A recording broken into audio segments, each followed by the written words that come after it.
एक नई सुबह, एक नया विश्वास, एक नई आशा, एक नया आकाश, एक नई उमंग, एक नई तरंग और एक नए ख्वाब को बुनते हम सब संग। नमस्कार, आदाब, very good morning to all of you. एक बेहद खास कार्यक्रम जेके मीडिया आपके लिए लेकर आया, एक ऐसा कॉन्क्लेव, क्योंकि हम सबको मालूम है कि ना सिर्फ दुनिया भर की बल्कि समूचे हिंदुस्तान की निगाहें इस वक्त जम्मू कश्मीर पर आ टिकी हैं। 10 साल बाद हो रहा यह जमहूरियत का जश्न अपने आप में ऐतिहासिक है। आधा पड़ाव हम पार कर चुके हैं और अब सबकी निगाहें जम्मू कश्मीर विधानसभा चुनाव के तीसरे और आखिरी दंगल पर हैं। और उसी को ध्यान में रखते हुए किन मुद्दों पर चुनाव लड़ा गया और तीसरा दंगल कौन जीतने के लिए रेस में कितना आगे बढ़ चला है, इस पर हम चर्चा को आगे बढ़ा रहे हैं। समय के साथ साथ सेशंस होंगे, सेशन में मुद्दे बदलेंगे, मुद्दों के साथ मेहमान बदलेंगे, मेहमानों के साथ सवाल बदलेंगे और सवालों के साथ हम उम्मीद करते हैं कि जो तमाम राजनीतिक दलों के रिप्रेजेंटेटिव इस मंच की शोभा बढ़ाएंगे, वो अपने जवाबों से हम सबके विचारों को भी बदलेंगे। अब इंतजार उस पल का है जब हम इस सेशन का आगाज कर रहे हैं, क्योंकि 10 साल बाद हो रहा विधानसभा चुनाव अपने आप में खास है। इस 10 सालों में जब से केंद्र में भारतीय जनता पार्टी की सरकार आई है, तब से जम्मू कश्मीर की प्रगति, उसके विकास और उसके ख्वाबों को सर्वोपरि रखा गया। इन 10 सालों में हमने देखा कि जम्मू कश्मीर को किस तरह का अपनत्व दिया गया, लेकिन वो दिन भी आया जब 5 अगस्त 2019 को उन बेड़ियों को तोड़ते हुए केंद्र की मौजूदा सरकार ने वो ऐतिहासिक कदम बढ़ाया और उसके बाद जम्मू कश्मीर को भारत की मुख्य धारा से जोड़ा गया। वो दिन और आज का दिन, यानी कि एक 5 गुजरे साल, 5 महत्वपूर्ण विकास के कदम क्या कुछ सामने आएंगे, उस पर हम चर्चा को आगे बढ़ाएंगे और उसमें कुछ बेहद खास मेहमान भी जुड़ेंगे। लेकिन उससे पहले कि पूरे दिन का सेशन क्या कुछ रहने वाला है, वो कौन कौन से विषय हैं जिस पर हम सुबह से लेकर शाम तक चर्चा करेंगे, उस पर विस्तार से जानकारी देने के लिए हमारे वरिष्ठ सहयोगी इशफाक गौहर और विनोद कुमार मंच को साझा करेंगे।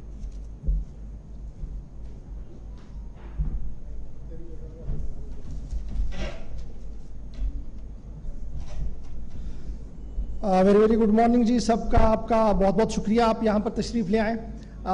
जेके मीडिया हाउस हमेशा कोशिश में है कि हम आपको हर पल अपडेट करें, और स्पेशली जब 10 सालों के बाद जमहूरियत का जश्न हो और उस जश्न में जिस तरीके से सब ने अपना अपना योगदान दिया हो, तो जेके मीडिया कैसे पीछे रह सकता था। कंटिन्यूसली मुख्तलिफ सेगमेंट्स में हम गए, मुख्तलिफ बातें की, लेकिन स्पेसिफिक आज के दिन की जब हम बात करें कि चुनावी अखाड़े का आखिरी दंगल है, टाइटल भी यही है, और आज हमारे बीच मेहमान भी आ चुके हैं, लेकिन फटाफट से प्रिसाइजली कुछ बातें आपके सामने रखेंगे। 2-4 सेगमेंट्स हमारे पास हैं, बड़े इंपॉर्टेंट हैं, क्योंकि एक सेगमेंट इसलिए बड़ा इंपॉर्टेंट है, अलगाववाद, आतंकवाद, ये ऐसा मौजू है जो पिछले 30 साल से कंटिन्यूसली हम सुन रहे हैं, लेकिन 5 अगस्त 2019 के बाद जो बड़ी तब्दीलियां दिखी है ग्राउंड पर, उसका विश्लेषण होगा, उसका एक्सप्लेनेशन होगा और आगे फ्यूचर क्या कुछ है, इस पर एक बात होनी है। फिर धारा 370 और 35 है, ये एक बहुत बड़ा चुनावी मुद्दा आज भी है, लेकिन जिस तरीके से एक major comprehensive decision NDA government की तरफ से लिया गया, बीजेपी सरकार ने लिया है, उसके प्रोस्पेक्टिव्स क्या है, आगे किस तरीके से चलना है, उस पर भी बात होनी है। फिर एक चीज जो हम सब के साथ जुड़ी हुई है, entire Jammu Kashmir union territory के साथ जुड़ी हुई है, वो है हमारा ट्रेड, इंफ्रास्ट्रक्चर, डेवलपमेंट एस्पेक्ट पर कहां पर आज के दिन हम हैं, कितना काम हुआ है और फ्यूचर प्लानिंग क्या है, इस पर भी आज इस सेशन के अंदर बात होगी। फिर एक महत्वपूर्ण चीज है जो प्रेजेंट सिनेरियो में जम्मू का व्यू क्या कुछ है। जी विनोद जी। बिल्कुल, हमने प्रयत्न किया है, प्रयास किया है, हर एक कॉन्स्टिट्यूंसी में जाकर के लोगों की राय जानी है, जिसको चुनावी दंगल है नाम दिया गया है, और उसके बाद आखिरी है आज उसका पड़ाव। आखिरी पड़ाव में हर एक इश्यूज पे हम बात करेंगे। 6 सेशन रहेंगे, काफी सारा विस्तार में उन्होंने बता दिया है। एक डोगरा प्राइड पे भी रहेगा कि इस टेन्योर में 2014 से लेकर के 2024 तक हमने डोगरा प्राइड को कितना आगे प्रमोट किया, किस तरीके से, और उसके अलावा ट्रेड, इंडस्ट्री और इंफ्रा डेवलपमेंट कितना हुआ है, कैसे हुआ है। और दूसरा ये भी रहेगा कि क्या राजनीतिक एपिक सेंटर अब जम्मू में आ गया है, जो हम पिछले कई दशकों से देखते थे कि जो भी सरकार बनती थी वो डिसाइड कश्मीर के लोग करते थे या कश्मीर की तरफ से होता था। अब क्या वो बदलाव इस साइड आया है कि नहीं, क्यों गौर? बिल्कुल, और आखिर पर जो नई असेंबली बनने जा रही है और नई सरकार होगी, उनके सामने क्या चुनौतियां होंगी, फ्यूचर किस तरीके से होगा, ये हमारा लास्ट वाला सेशन होगा। इस तक हम चलेंगे एक एक करके, लेकिन सबसे पहले जो सेशन हमारा होगा वो कुणाल जी आपके सामने आएंगे, बताएंगे। लेकिन पहला सेशन अलगाववाद, आतंकवाद, टेररिज्म को लेकर है और डॉक्टर साहब शायद इसकी आगे चलाएंगे। जी, जा रही है और नई सरकार होगी, उनके सामने क्या चुनौतियां होंगी, फ्यूचर किस तरीके से होगा, ये हमारा लास्ट वाला सेशन होगा। इस तक हम चलेंगे एक एक करके, लेकिन सबसे पहले जो सेशन हमारा होगा वो कुणाल जी आपके सामने आएंगे, बताएंगे। लेकिन पहला सेशन अलगाववाद, आतंकवाद, टेररिज्म को लेकर है और डॉक्टर साहब शायद इसकी आगे चलाएंगे। जी, thank you so much to both of you. तो जैसे हमारे सीनियर साथी इशफाक गौहर जी ने कहा कि हम पहला जो टॉपिक है वो टेररिज्म पर बात करेंगे, उसी से लेकर कुछ पंक्तियां हैं जो मैं आपके साथ साझा करना चाहती हूँ। काली रातों से निकली एक किरण उजालों की, दर्द से भरी धरती पर आई सुबह सवालों की। जहाँ हर घर में डर था, छाया खौफ और सन्नाटा था, वहाँ गूंजेगी अब शांति, मिटेगा हर एक झूठा नाता। आतंक के ये बादल अब छटने को तैयार हैं, खूनी खेल को खेले गए उनके दिन अब हैं बीमार। हर आंसू को घिरा जमीन पर अब होगा उसका हिसाब, दुनिया कहेगी अब बस करो, ये नहीं है कोई ख्वाब। और अब इस सेशन की गरिमा बढ़ाने के लिए पहले खास मेहमान, भारतीय राजनीति के प्रखर वक्ता, केंद्र में मौजूदा सरकार में राज्य मंत्री, प्रधानमंत्री कार्यालय व भारतीय राजनीति के साथ साथ जम्मू कश्मीर के लोकप्रिय लोकसभा सांसद डॉक्टर जितेंद्र सिंह का हम बहुत सारी तालियों के बीच स्वागत करेंगे मंच पर। Doctor Jitendra Singh sir.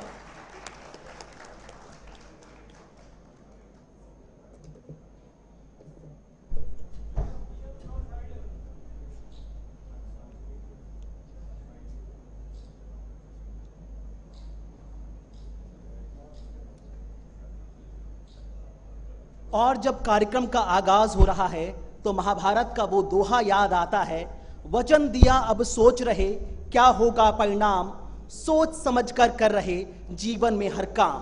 कुछ ऐसे ही वादों और इरादों के साथ सेशन का आगाज करेंगे डॉक्टर जितेंद्र सिंह सर।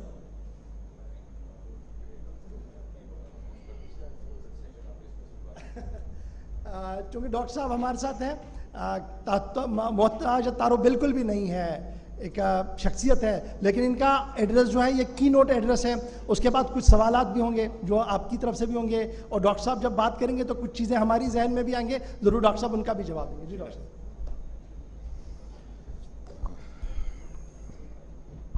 शुक्रिया, धन्यवाद।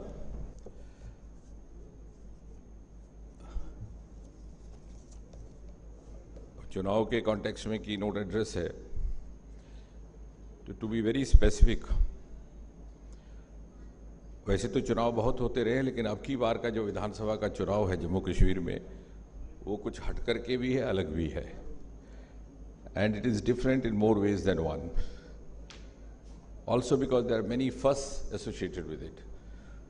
बहुत सी ऐसी बातें जो पहली बार, बहुत से ऐसे पहलू जो पहली बार सामने आ रहे हैं, और उसमें दिलचस्प बात ये कि हर एक इस पहले पहलू के साथ उसके पीछे कोई ना कोई ऐसी दास्तां जुड़ी है जो भारतीय जनसंघ और भारतीय जनता पार्टी की 1951 से लेकर के अब तक की यात्रा के इतिहास का भी हिस्सा रही और उसके संदर्भ में भी है। सबसे पहले तो ये कि 50 साल के बाद लगभग पहली बार 5 साल की विधानसभा का चुनाव होने वाला है, something which is often not very much highlighted in the media.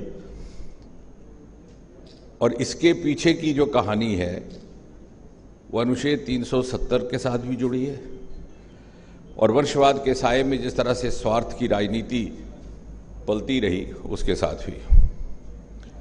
किस्सा ये हुआ कि 1975 में जब श्रीमती गांधी ने इमरजेंसी की घोषणा की और उनके पास कुछ इस तरह के इंटेलिजेंस इनपुट्स थे कि उस समय अनुकूल नहीं था चुनाव करने के लिए समय, अधिकतर प्रदेशों में कांग्रेस पार्टी का राज था। तो एक 42-43 वेरी इनफेमस अमेंडमेंट, जिसकी बड़ी आलोचना भी हुई थी उस समय, जिसके तहत एम्बलम बदला गया, बहुत सारी चीज़ों में बदलाव लाया गया, उसी के तहत विधानसभा और लोकसभा का कार्यकाल 5 साल से 6 साल कर दिया गया। यहाँ पर नेशनल कॉन्फ्रेंस की सरकार थी, शेख अब्दुल्ला मुख्यमंत्री थे, उनका ये प्रेरोगेटिव था कि सेंट्रल लॉ कौन सा अपनाना है कौन सा नहीं अपनाना, लेकिन एक दिन नहीं लगा उसे अपनाने में। फिर रोचक बात यह है कि 3 वर्ष के बाद मोरारजी भाई प्रधानमंत्री बनते हैं, जनता सरकार बनती है, and they bring in another amendment 45-46 to reverse this. और 1977 से पुनः सभी विधानसभाओं का कार्यकाल 6 वर्ष से फिर से 5 वर्ष हो गया। लेकिन उस समय यहीं की नेशनल कॉन्फ्रेंस सरकार, वही मुख्यमंत्री, वही पार्टी, उन्हें 370 याद आ गई, and using the LAB of 370 they decided not to adopt that law. And this is something which I've been saying for decades together, that 370 was used more or misused or abused by those who were the biggest vociferous votaries of it. और आज 5 और 6 अगस्त 2019 के बाद इसमें ये परिवर्तन आया और पहली बार ये 5 साल की।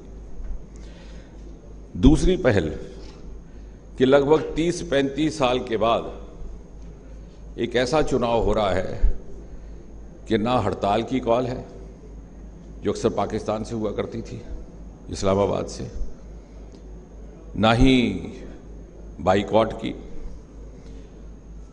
और ये इसके पीछे जोड़ा है वो नेक्सस, जैसे उस दिन ख्वाजा आसिफ ने भी कहा कि there was always a nexus between militancy, industry, polity and the foreign sponsors, and each one of them was serving his or their individual interest. Pakistan तो चाहता था कि यहाँ पर डिस्टर्बेंस बनी रहे, कि 1947 से लेकर आज तक वो समझौता नहीं कर पाए कि जम्मू कश्मीर भारत का हिस्सा है। तो कभी कन्वेंशनल वॉर, कभी इन्फिल्ट्रेशन, कभी प्रॉक्सी वॉर, फिर ज़ियाउल हक ने 1000 वोट थ्योरी दी और ये इस प्रकार से घटनाक्रम आरंभ हुआ। और उसकी आड़ में जो तथाकथित मुख्य धारा के राजनीतिक दल, जिनका वंशवाद पुष्ट दर पुष्ट तक चढ़ता था, उनका राजनीतिक स्वार्थ पलता रहा, और रातों रात new rich section of society became visible in Kashmir valley. और इसी नेक्सस के चलते ये सारा होता था। और अब अगर ऐसा नहीं है तो I think we can definitely evidently conclude that now the things are for the change. तीसरी पहल जो इस बार देखी जा रही है कि मतदान 8-10% से बढ़कर के 60-70%, जिला परिषदों में और भी अधिक रहा, लोकसभा में लगभग 60% कुल मिलाकर के, और अब भी वही ट्रेंड। अब उसके पीछे शायद बहुत सारे, क्योंकि पत्रकारों की भी नई पीढ़ी आ गई है। एक ज़माना था जब अधिकतर हमारे एमएलए निर्विरोध चुन लिए जाते हैं। 50 और 60 के दशक में यही सिलसिला चलता रहा। रिटर्निंग ऑफिसर आखिरी दिन नॉमिनेशन पेपर सभी रिजेक्ट कर देता, जो रूलिंग पार्टी थी उन दिनों नेशनल कॉन्फ्रेंस रही, उसके नॉमिनी को अनकंटेस्टेड डिक्लेयर कर दिया जाता। और मैंने पार्लियामेंट में भी कहा था, एक किस्सा मशहूर हुआ था कि ये खालिक एमएलए है कि जनता एमएलए। खालिक साहब हमारे बड़े विख्यात डिप्टी कमिश्नर रहे, डोडा में रहे, उधमपुर में रहे, तो उनको इसमें सबसे ज़्यादा महारत थी। और जनता एमएलए वो जो यहाँ से एक आध प्रजा परिषद का चुन के आता। फिर दौर बदला, फिर जब आतंक का दौर शुरू हुआ तो ये आ गया 8 और 10%। So at least we were not, क्योंकि तब इलेक्शन कमीशन की ज्यूरिसडिक्शन आ गई, क्योंकि इलेक्शन कमीशन और सुप्रीम कोर्ट ऑफ इंडिया की ज्यूरिसडिक्शन जम्मू कश्मीर में बाद में लागू हुई। In fact, that is also the story behind the arrest of Sama Prasad Mukherjee, because when he crossed over to the side of the bridge which was in the J&K territory, he was arrested because पीछे arrest होते तो habeas corpus motion के लिए कागजात बलराज मधोक और बाकी साथी तैयार किए हुए थे, उनको इसलिए यहाँ पर अरेस्ट किया। और वही कहानियाँ फिर जब इलेक्शन कमीशन का ज्यूरिसडिक्शन हुआ तो फिर ये दौर आ गया 8 और 10%, यानी सीमित मतदान हो और उसको मैनेज करने की संभावना रहती है और अपने उम्मीदवार को आप विधायक घोषित करवा दो। अब फिजा खुली है। In other words, in a single sentence, you can say that for the first time you are witnessing the mainstreaming of democracy in Jammu and Kashmir, which is presenting the same scenario as it is in the rest of the country, and the credit, of course, goes to Prime Minister Modi. चौथा, अनुच्छेद 370 is no longer an issue. ये राजनीतिक दलों के लिए issue है, आम आदमी के लिए नहीं है। पहले भी ना था। अब भले ही नेशनल कॉन्फ्रेंस कहती रहे कि हम वापस लाएंगे और कांग्रेस उस पर चुप्पी साधे रखे कि वो कांग्रेस यहां पर 370 के खिलाफ है, वहां उसके हक में है। लेकिन अगर आम आदमी से पूछे, मैंने श्रीनगर में भी ये कहने का साहस किया कि अगर मीडिया के ही कुछ लोग एक सर्वे कर लें तो श्रीनगर की गली कूचों में चलने वाले आम इंसान से पूछा जाए तो वो भी 370 के हक में नहीं है, क्योंकि सबसे अधिक शोषण यदि हुआ है 370 के नाम पर तो वो कश्मीर घाटी के अवाम का हुआ है। उसका नाम लेकर के, उसकी पैरवी करके 370 वॉज बीइंग मिसयूज्ड। उसकी अब बहुत सारी मिसालें, उसमें जाएंगे तो पूरा दिन लग जाएगा। एक मिसाल मैंने आपके सामने रखी जो विधानसभा के कार्यकाल को लेकर, बल्कि जो आम इंसान था उसको उन अधिकारों, उन सुविधाओं, उन सहूलतों से वंचित रखा गया जो देश भर में उपलब्ध थे। चाहे वो 6 साल की असेंबली के द्वारा उसका मतदान का विलंबित हो गया, चाहे उसको अनेकों अन्य अधिकार, और 10 वर्षों में अब विशेषकर मोदी जी के आने के बाद खासतौर से जो युवा है कश्मीर का, he is highly aspirational, well informed, और वो समझता है कि किस तरह से मोदी जी ने अनेकों आयाम, मौके, अवसर उसके लिए उपलब्ध करवाए हैं। He doesn't want to miss the bus, और इसलिए 370 के पक्ष में वो भी नहीं। पांचवी बात ये कि पहली बार कोई भी विरोधी दल ना आज़ादी जिंदाबाद कह रहा है इलेक्शन में, ना पाकिस्तान जिंदाबाद, क्योंकि कश्मीर में एक ऐसा चलन था कि अगर किसी मुलाजिम, किसी कर्मचारी की आप छुट्टी सेंक्शन ना करें अफसर, तो वो भी दफ्तर के बाहर जाकर के कहता था पाकिस्तान मुर्दाबाद, पाकिस्तान जिंदाबाद। So it became a kind of a whipping horse, उससे सभी डिफेंसिव हो जाते। लेकिन पहली बार आपने देखा इस चुनाव में कोई अलगाववादी नारा नहीं लगा। और छठी बात यह कि कांग्रेस और नेशनल कॉन्फ्रेंस की बयानबाजी के अंदाज में तब्दीली आई। 60 और 70 के दशक में एक किस्सा मशहूर था कि कश्मीर के सियासतदान जेब में 3 प्रेस नोट लेकर के चलते हैं, एक श्रीनगर में बांटते हैं, दूसरा जम्मू और तीसरा दिल्ली जाकर के। अखबार 3 दिन के बाद पहुंचती थी। श्रीनगर में एक अब्दुल्ला सन्स हुआ करते थे, यहाँ एक रैना न्यूज़ एजेंसी थी। तब तक thanks to the real time reporting by guys like you. और यही कारण है कि कांग्रेस अब चुप है। 370 को लेकर के उनका क्या पक्ष है, वो खामोश है। अगर वो जमाना होता तो शायद वो खुल के बोलते। And maybe, as I said earlier also, some of these politicians are still trying the tricks of the last election while the voter has moved on, and maybe this will help them also to educate themselves and reorient themselves to the changing scenario. एक और पहल ये कि पहली बार वंशवाद के दायरे से निकल करके चुनाव हो रहा है। 900 से अधिक हमारे उम्मीदवार हैं और 40% निर्दलीय आजाद उम्मीदवार। So it has left the field open for the people to decide, and the ultimate available only on the 8th of October. Media वालों के लिए भी कोई गुंजाइश नहीं रखी कि वो बड़ा ज्यादा एग्जिट पोल कर सकें। So it has left them also unquenched.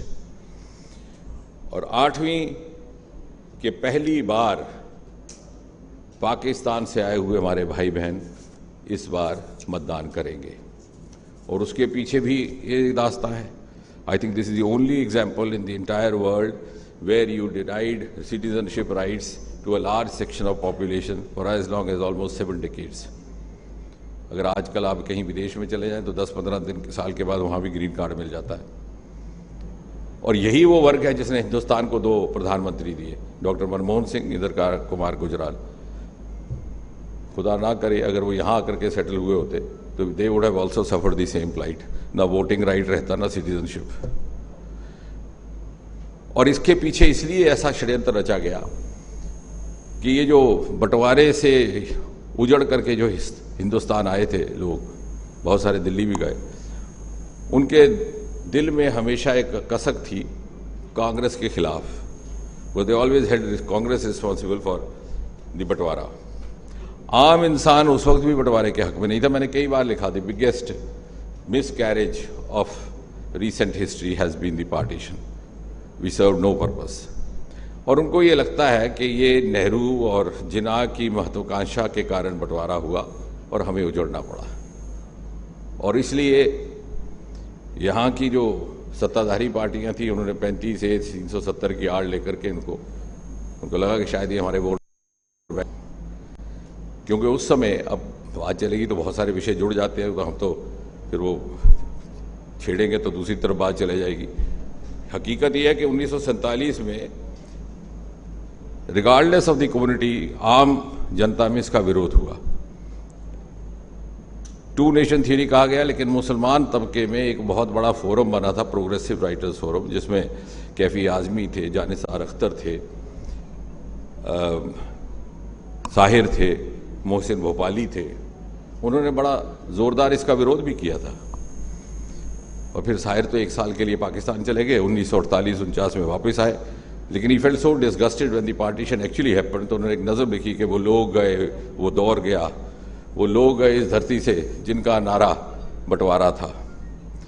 यानी it's a good riddance that we they have left. लेकिन उस समय चूंकि कुछ एक लोगों की महत्वाकांक्षा थी और ये घटनाक्रम चूंकि ये शरणार्थी भाइयों ने देखा था, इसलिए उन्हें वंचित रखा गया। दूसरी बात शायद हमारे ध्यान में है कि नहीं, ये 10 साल का अंतराल आया है पिछले विधानसभा चुनाव और इस विधानसभा चुनाव के बीच में। इसमें राजनीतिक प्रक्रियाओं को लेकर के 2 महत्वपूर्ण घटनाएं हुई, which themselves have a story to tell.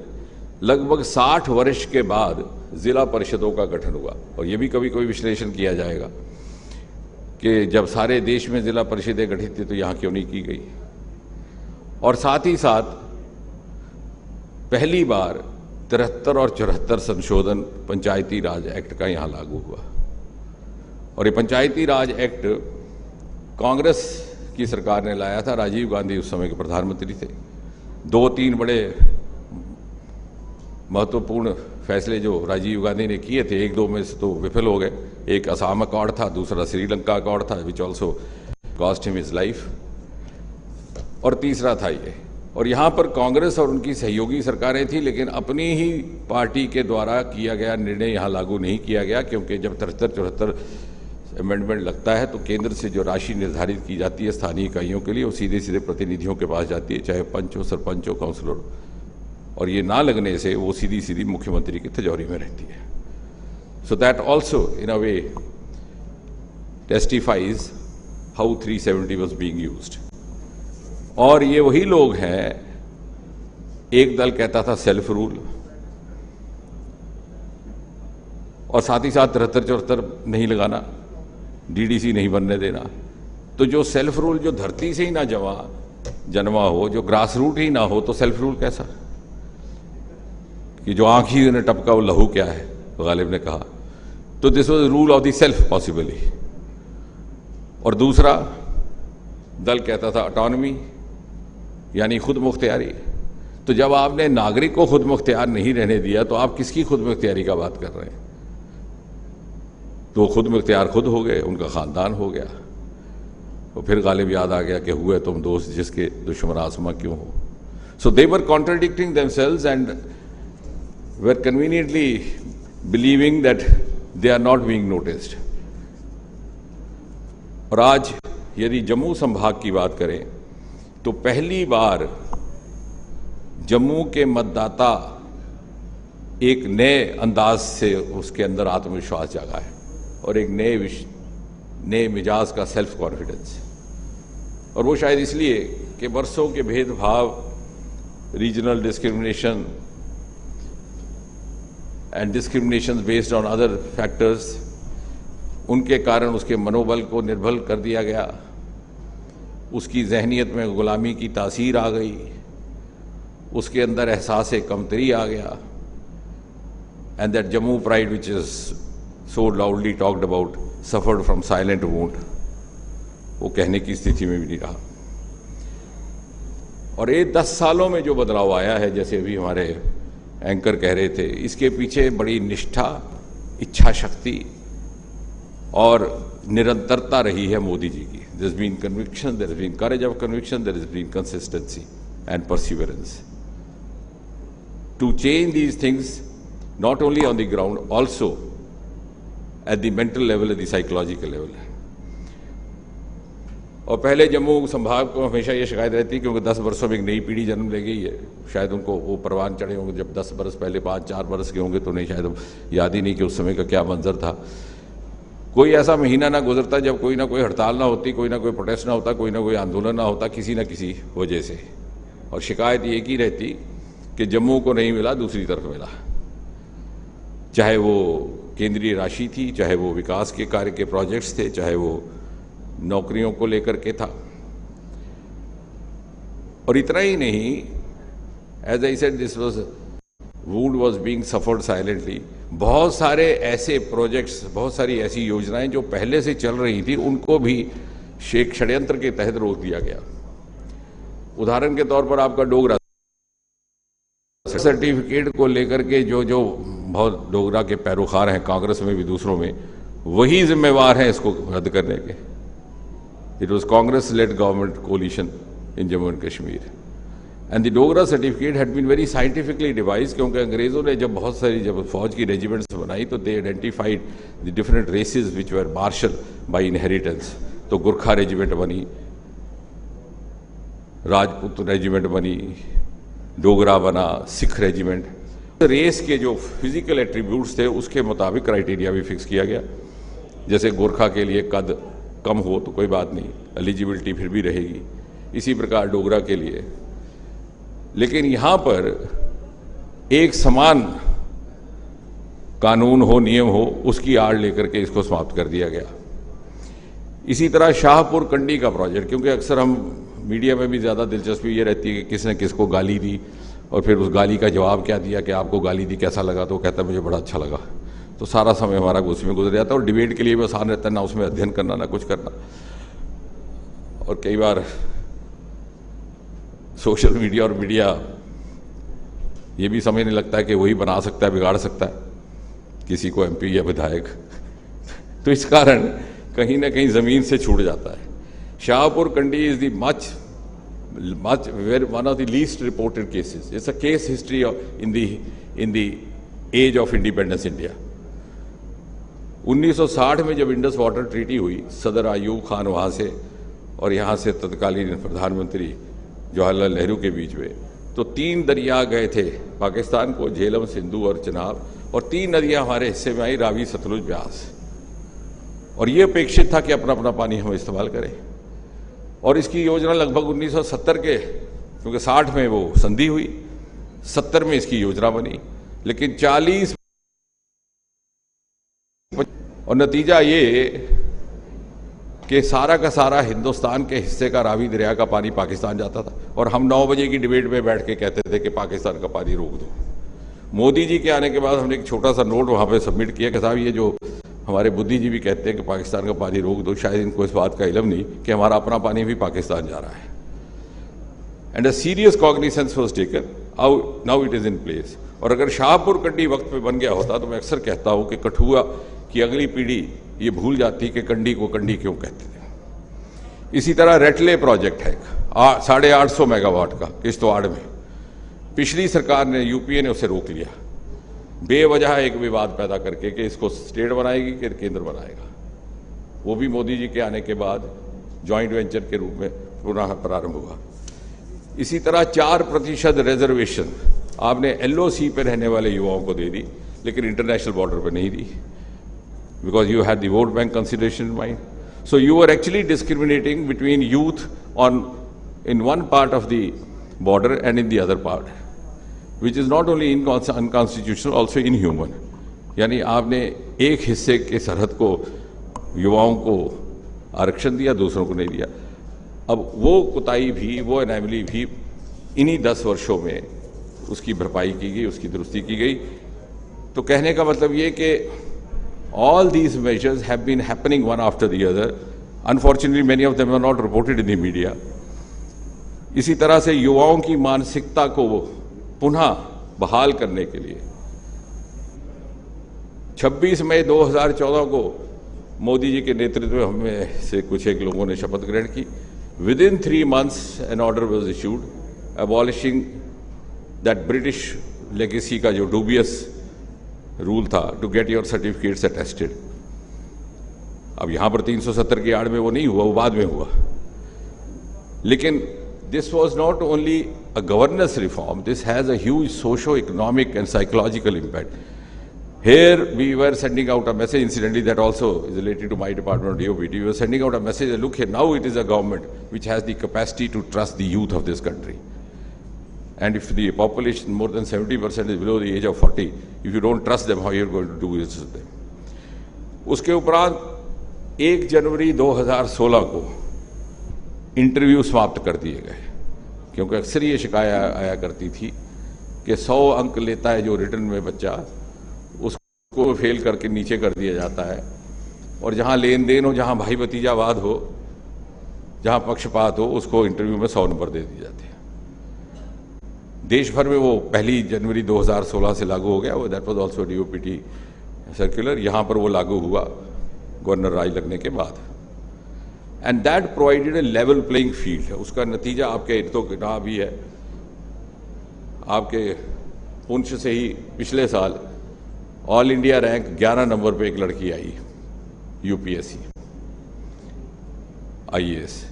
इसी प्रकार आपकी जो पब्लिक सर्विस जम्मू कश्मीर की लिस्ट है, उसमें उतने ही बच्चे यहाँ के भी आ रहे हैं, उतने ही बच्चे वहाँ के। हमारी अपनी कॉन्स्टिट्यूएंसी में बिलावर बसोली से 1 दर्जन सेल्फ इंस्पेक्टर आए। वो तो चौंक गए कि हुआ क्या है, they couldn't trust them, they couldn't believe it कि भाई ऐसा कभी होता, कि वो तो समझौता कर बैठे थे कि उसी तरफ से बच्चे लगेंगे। सो ये जो लेवल प्लेइंग फील्ड मिला है 10 बरस से, उससे नौजवान का हौसला जागा, उसकी एस्पिरेशन जागी, और उसको ये महसूस हुआ कि if given a chance I stand in equal opportunity. इसी प्रकार रोजगार को लेकर के अच्छा लगता है कहने में, हम भी सियासतदान कह देते हैं इलेक्शन में कि हम सबको नौकरी देंगे, लेकिन किसी भी मुल्क में दुनिया के कोई भी सरकार हर नौजवान को तनख्वाह याफ्ता नौकरी नहीं दे सकती। हाँ, लेकिन एक जिम्मेवार सरकार अपना दायित्व समझती है कि वो रोजगार के अवसर पैदा करे, and we have worked in that direction. और ये कोई साधारण बात नहीं है कि मोदी जी ने 2015 में लाल किले के परिसर से अपने स्वतंत्रता दिवस के संबोधन में कहा, startup India, stand up India. And the independence day address of the prime minister is the declaration of the intent of the government in place. बहुत से लोगों को वो समझ ही नहीं आया, क्योंकि हमारी उस तरफ रुझान ही नहीं था। बहुत से लोगों ने फ़ोन किया कि साहब इसका मतलब क्या। उस समय हिंदुस्तान में केवल 350-400 स्टार्टअप्स थे, आज बढ़कर के लगभग 2.25 लाख हो गए, and we stand rank 3 in the startup ecosystem in the world. It's been a quantum jump, and some of them are world class. इसी तरह स्पेस में भी we had single digit startups, now we are over 300 within 5 years after we adopted the new space policy and opened it up to the private participants. जहाँ तक जम्मू कश्मीर का ताल्लुक है, यहाँ केवल और केवल 30 स्टार्टअप थे ये बदलाव आने से पहले संविधानिक। Now that is also moved up to beyond 300।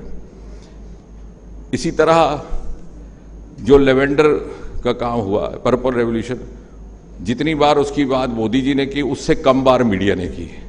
Modi ji उसको मन की बात में भी 10 मिनट डिवोट किए, डोडा की सभा में भी किए, और स्टार्टअप के सम्मेलन में भी किए। And the small town of Bhadrawah is credit for having giving a new genre of agri startups to the country. कि हुआ क्या था कि हमारे यहाँ स्टार्टअप का कॉन्सेप्ट आया यूरोप से, लैंड हुआ बेंगलोर से, तो हम समझ बैठे कि स्टार्टअप का मतलब से केवल IT है, where our domain is agriculture, our domain is marine resources.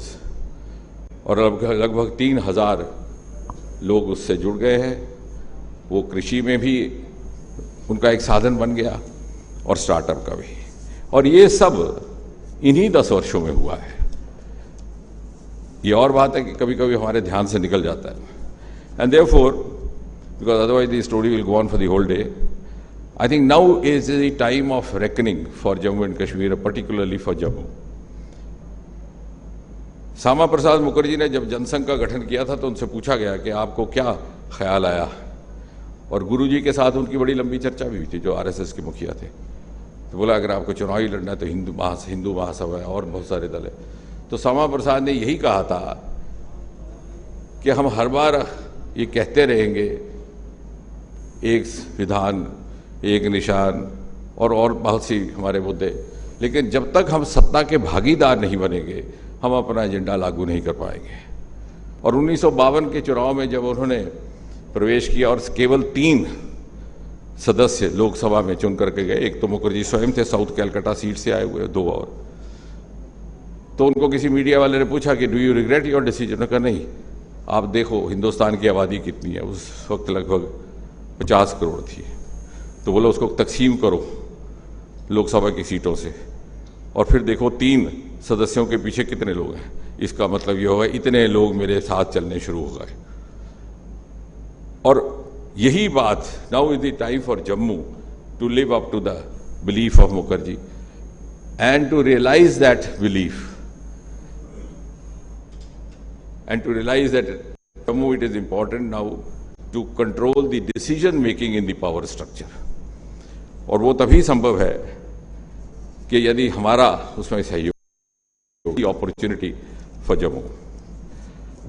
अब जहां तक हमारा संकल्प पत्र है, then I'll conclude. I think how many of us has realized it's a beautiful blend of tradition and modernity, संस्कार एंड समृद्धि। उसमें परंपरा भी है, उसमें आधुनिकता भी है, उसमें संस्कार भी है, उसमें समृद्धि है। And this is for us now to realize the contrast between the Sankalp Patra कहते हैं बट कॉमन पार्लेज में, compare to the manifestos of the others. अब उसमें जाएंगे तो फिर बहुत दिन लग जाएगा, लेकिन केवल एक उदाहरण देके वो विषय समाप्त करेंगे। हमारे संकल्प पत्र में है मां सम्मान निधि, कि घर की जो बुजुर्ग होगी, सबसे वरिष्ठ महिला, बुआ है, फूफी है, माता है, दादी है, उसके नाम प्रति वर्ष 18,000 रुपये की राशि जमा करा दी जाएगी। अगर आप उसको गहराई से सोचें, एक आर्थिक सहयोग तो है ही है उस वृद्ध अवस्था में, लेकिन साथ ही साथ ये एक आस्था का भी विषय है। अब माँ का किया कोई चुका नहीं सकता, लेकिन ये एक तरह का ये जाहिर करने का प्रयास है कि माँ हम तेरा किया चुका तो नहीं सकते, लेकिन तेरे प्रति जो हमारी श्रद्धा है उसके लिए ये छोटी सी भेंट अर्पण है। और दूसरी तरफ देखिए, वो कह रहे हैं हम 35 से वापस लाएंगे, 370 वापस लाएंगे। कम से कम कोई महिलाएं ही उठ करके बोलती कि उसका अर्थ क्या है। उसका अर्थ यह है कि हम अपनी बेटियों को अपनी जायदाद से बेदखल कर देंगे। In today's age and times when Modi is carrying India to a global platform, क्या ये किसी को स्वीकार होगा? धर्म कोई हो, रात कोई हो, मजहब कोई हो। और ये वक्त था कि हम इस आवाज को बुलंदी से उठाते चुनाव अभियान के दौरान भी। और किस माँ को ये मंजूर होगा, चाहे उसका कोई भी मजहब हो, कोई भी जात हो, कि उसकी बेटी अगर बाहर ब्याह करती है तो उसके माता पिता की जायदाद से हक से वंचित कर दिया जाता है। और इसी प्रकार जहां बुजुर्गों की चिंता है इस संकल्प में, युवाओं की भी है। 10 से 20 हज़ार की सहायता सहयोग किया जाएगा अगर आपको यूपीएससी या पब्लिक सर्विस कमीशन की कोचिंग लेनी है। एवरेज जो कोचिंग होती है, जो आज के बड़े बड़े ट्यूटोरियल करते हैं, उसमें पूरा पैकेज अगर आप देखें तो 5-7 लाख रुपया लग जाता है। हालांकि I am personally not in favour that. मैंने कहा भी है कि इसका रिट्रोस्पेक्टिव करो कि माता पिता क्या होता है कि सुबह सैर करते कोई निकलता है, उसको कह देता है मेरा अपना बच्चा आकाश में डाला, तो उसके दिमाग में घूमना है। लेकिन I have been sitting with the 20 toppers for the last 10 years, most of them are from the Kendriya Vidyalaya, Navodaya Vidyalaya. लेकिन फिर भी जो देहात में रहने वाले बच्चे हैं वो अपने आप को वंचित ना महसूस करें, ये प्रावधान भी इसमें है। और इसलिए before we conclude, Prime Minister is often talking of Vision 2047 for India. So what is the vision for the next 5 years and Vision 2047 for Jammu and Kashmir? हम अक्सर बात करते हैं, बात करना अच्छा भी लगता है, and that is taken very well कि हम 5वीं इकॉनमी है, हम चौथी हो जाएंगे, तीसरी हो जाएंगे, और ये सच है कि we in 2014 we were considered among the fragile 5, today we are top 5। लेकिन कभी आपने ये साइंटिफिकली सोचा कि हम चौथे नंबर पर, तीसरे नंबर पर, फिर नंबर 1 पे कैसे आएंगे? वो वैल्यू एडिशन कहाँ से होगा? और अगर आप इस पर गहराई से सोचेंगे तो आपको ये महसूस होगा कि वो सारे के सारे सरमाए जो एग्जॉस्ट हो चुके, जो सैचुरेट हो चुके, उनसे तो वैल्यू ऐड नहीं होगी। वैल्यू ऐड होगी उन रिसोर्सेज से जिन्हों अभी तक ना तराशा गया, ना तलाशा गया, ईदर रिमेन अनएक्सप्लोर्ड और अंडर एक्सप्लोर्ड। और उसमें 2 मुख्य तौर पर रहेंगे भारत के लिए। एक हमारा marine resource 500 kilometre long, Orissa Bengal से शुरू होकर के गुजरात महाराष्ट्र तक। We have an ocean called Indian Ocean. I was talking to some of the visiting delegation from Australia. I said, your country is known as Australia, Australia is a country, Australia is a continent, Australia is an island, but your ocean is not known as Australian Ocean. क्योंकि हमारे पूर्वजों ने, हमारे बुजुर्गों ने ये उस समय भापा कि there is immense wealth lying inside, minerals, metals, biodiversity.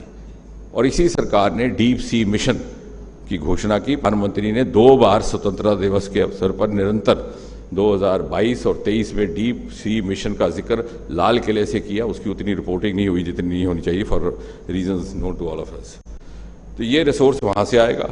और दूसरा होगा हिमालयन रिसोर्स, जिससे जुड़ता है हमारा अरोमा रिसोर्स, जिससे आती की बात, जिससे आती है बैंगनी क्रांति।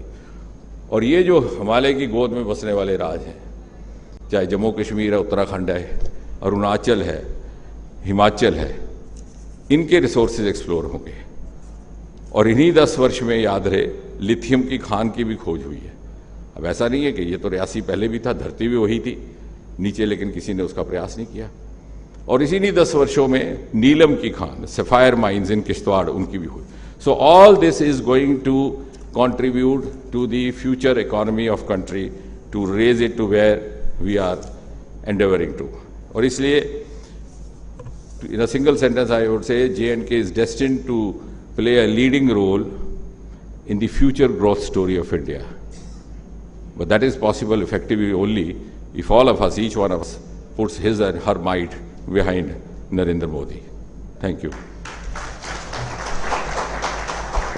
Thank you so much sir for your fruitful words.